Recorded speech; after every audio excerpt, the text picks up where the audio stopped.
now is BFR training, blood flow restriction training, occlusion training. However, you might have heard that in the past. I know a lot of you guys, if you've never heard BFR before, you've never seen that technique before, you might be confused a little bit, and I just want to introduce that to you guys, especially now that we are in the times where you're not going to be having as much load as possible to train with.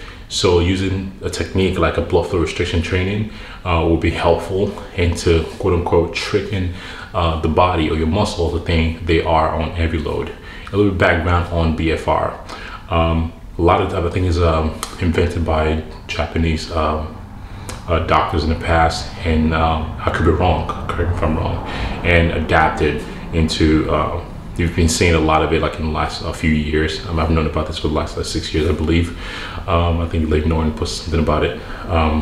But I've used it over time for arms training, for instance. Days when I don't want to do too heavy load, I'm gonna use maybe like 20 pounds, but I use a cuff to mimic a heavy load without causing too much stress of a heavy load on my joints, but to get the same replica of what would happen if I was training under heavy load.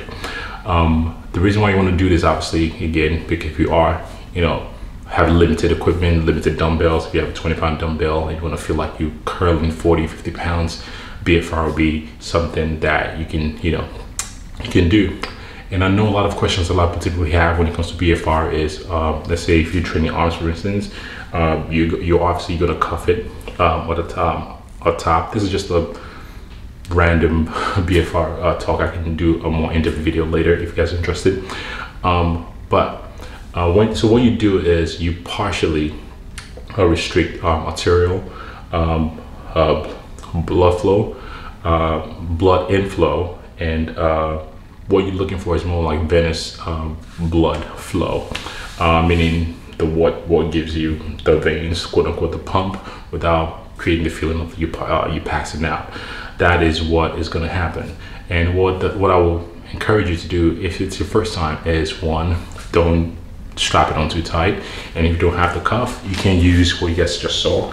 This is just a knee wrap that I put on my legs because I'm training legs today, and I don't have enough load. And it's something that you can add into your training program just to create that, or mimic that you are on heavy load. You are going to get a great pump with that. But yeah, just thought I'd share that with you guys. It's a quick video. It's straightforward. I'll put a link in the description in case you guys want to read a little bit more about BFR. But I highly encourage you to include that in your training program if you're interested. Or, especially we don't know how long this whole quarantine thing is going to last for. And I'm sure it's going to get to a point where you're just going to get tired of just curling maybe 20s or 30s or however, dumbbells or barbells that you have.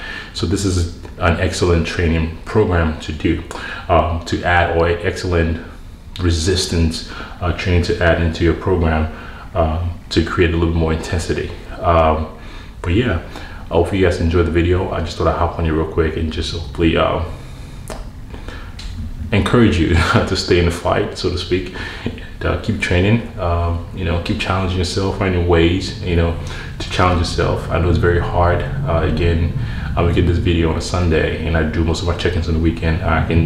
From the response that I'm getting from a lot of my clients, let that pass, I'm in my garage. From a lot of response I'm getting from my clients, you can tell energy and morale is down. It's my job as a coach to hopefully, boost their morale a little bit, encourage them to stay in the fight, because this is not going to be forever. It's just a short-term thing. Something we can all learn from.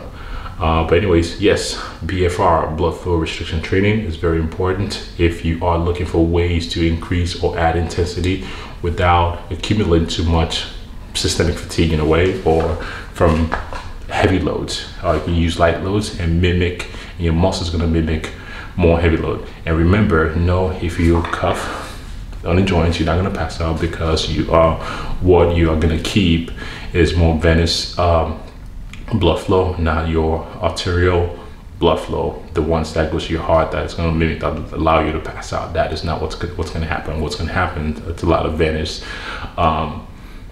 blood flow. But yeah, Hopefully you guys enjoy this. Again, I'll put a link in the description if you want to read a little bit further. Again, you can grab one of these, or you can go to Amazon. It might take a couple of days, all week or two to get it, because I guess that's non-essential. Or you can just grab some sort of strap, band, and just strap it on, and any sort of restriction that can restrict blood flow. Cool. I mean, it could possibly work. You can get creative if you want to. And the key is you keep it on throughout the training. You don't take it off. So that's why you don't want to tighten, put it too tight.